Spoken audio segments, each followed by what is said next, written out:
নমস্কার দাদা। নমস্কার। কেমন আছেন? ভালো। আপনি আপনার ভালো নামটা আছেন? কি? আমার আলহামদুলিল্লাহ নাম ভালো আছি। তুফান বিশ্বাস। তুফান বিশ্বাস। বাড়ি কোথায় আপনার? বাড়ি খুলনা জেলা তেরোখাদা থানা। খুলনা জেলা তেরোখাদা থানা। কোন ট্রেড থেকে ট্রেনিং শেষ করলেন আপনি? Aluminium formwork. অ্যালুমিনিয়াম ফর্মক থেকে। সব মিলিয়ে ছুটি বাদ দিয়ে কেমন টাইম লাগলো আপনার? সব মিলিয়ে ছুটি বাদ দিয়ে মোটামুটি ৫ মাসের মতো। ৫ মাসের মতো লেগে গেছে। আহ, আপনার এই যে প্রতিষ্ঠানে আছেন, এই প্রতিষ্ঠানটার নামটা কি? Shahparan Singapore training centre. আচ্ছা, আপনি কিভাবে আসছিলেন এখানে? আমি একটা ভিডিও দেখে আসছিলাম। আমার স্যার সাইফুল স্যারের ভিডিও দেখে আসছিলাম আচ্ছা, এখানে। ধন্যবাদ আপনাকে। বাংলাদেশের মধ্যে এই প্রতিষ্ঠানে পাশের হার কেমন, এটা নিয়ে কিছু বলবেন আপনি? ১০০%। আপনার চোখে ১০০%, আমার চোখে ১০০%। আমি কিন্তু আমার যতবার চোখে ১০০% না। কেন? আমার ট্রেডে শুধুমাত্র ১০০% আমি মনে করি, কারণ আমার ট্রেডে ফেল, সে ১৯ সালে ফেল করছিল আর কিন্তু ফেল করে নাই। আর আপনার ট্রেডে আপনি আসার পরে ফেল করে নাই, আপনি আসার ১ মাস আগে ফেল করছিল একটা ছেলে, আপনি শুনছেন কিনা আমি জানি না। তো এই জন্য আপনি মনে করতেছেন ১০০%। হ্যাঁ, আমি যেটা দেখছি আসলে সেটাই বলবো। ১০০% না। আপনি আসার আগেও কিন্তু ফেল করছে একটা ছেলে। তো অ্যালুমিনিয়ামে পাশের হার বেশি, এটা সত্য। পরীক্ষা বেশি হয় সেই তুলনায়। তো এই প্রতিষ্ঠান নিয়ে কিছু বলার আছে আপনার? হ্যাঁ, অবশ্যই বলার আছে।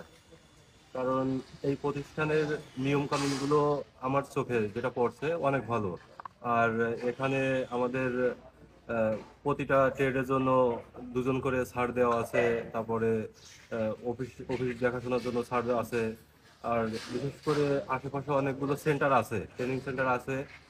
আমরা শুনি বা আমরা যা দেখছি এখানে আহ, যে নিয়ম কানুন অনেক ভালো। আর প্রধানত এখানে আমরা যে টাকাটা দিব এই টাকাটার ১০০% সিকিউরিটি আছে এখানে। ধন্যবাদ আপনাকে সুন্দর কথা বলার জন্য।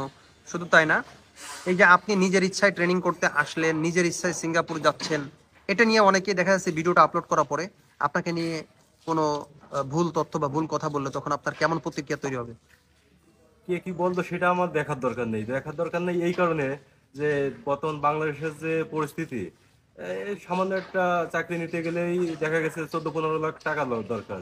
সেখানে আমি বেতন পাচ্ছি কত, আমার পরিবার চলতেছে না, আমি এই টাকাটা আমি শোধ দিব কেমনে? আপনার কোয়ালিফিকেশন কেমন? আমি ইন্টার পাস। আপনি ইন্টার পাস। যাই হোক, যদি আপনার এলাকা থেকে বা কোনো এলাকা থেকে কোনো ছেলে সিঙ্গাপুরে যাওয়ার প্ল্যান করে আর ভর্তি হওয়ার প্ল্যান করে, তারা কোন দিকগুলো ফলো করবে? আপনি তাদেরকে পরামর্শ কি দিবেন? অবশ্যই অবশ্যই তাদের কি পরামর্শ দিবেন এই ভিডিওর মাধ্যমে? পরামর্শ দিব যে তারা যেন দ্রুত সেন্টারে এসে ভর্তি হয়। কারণ দেশের পরিস্থিতি যা, তাতে দেশে থেকে কিছু হবে না তারা স্যার। কেমন সেন্টারে ভর্তি হবে? তারা অবশ্যই অবশ্যই যে সেন্টারে আমি আছি, আমি মনে করি এই সেন্টার অনেক ভালো। আপনি অবশ্যই মনে করতেছেন ভালো, কিন্তু অনেকের কাছে মনে হয় ভালো না হতে পারে।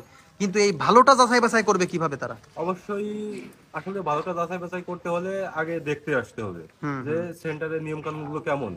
গোপনে কোনো ছাত্রর সঙ্গে কথা বলতে হবে, কারণ একজন ছাত্রই একজন ছাত্ররে ভালো পরামর্শ দিবে। অনেক সময় ছাড়া দিবে না, কিন্তু একজন ছাত্রই ভালো পরামর্শ দিবে। এই জন্য গোপনে, আমি যা মনে করি একজন ছাত্রের সঙ্গেই গোপনে কথা বলা উচিত। আচ্ছা, আপনাকে অসংখ্য ধন্যবাদ মোহন ভাই, আপনি যে সুন্দরভাবে এই যে আমাদেরকে ইন্টারভিউ দিলেন, আপনাকে অসংখ্য ধন্যবাদ। আর আশীর্বাদ করি, দোয়া করি। আপনার পরীক্ষা কতদিন আছে আর? পরীক্ষা আছে, আমার পরীক্ষা এই জুনের ২৪ তারিখে। জুনের ২৪ তারিখে। আপনাকে ধন্যবাদ। আপনাকে ধন্যবাদ।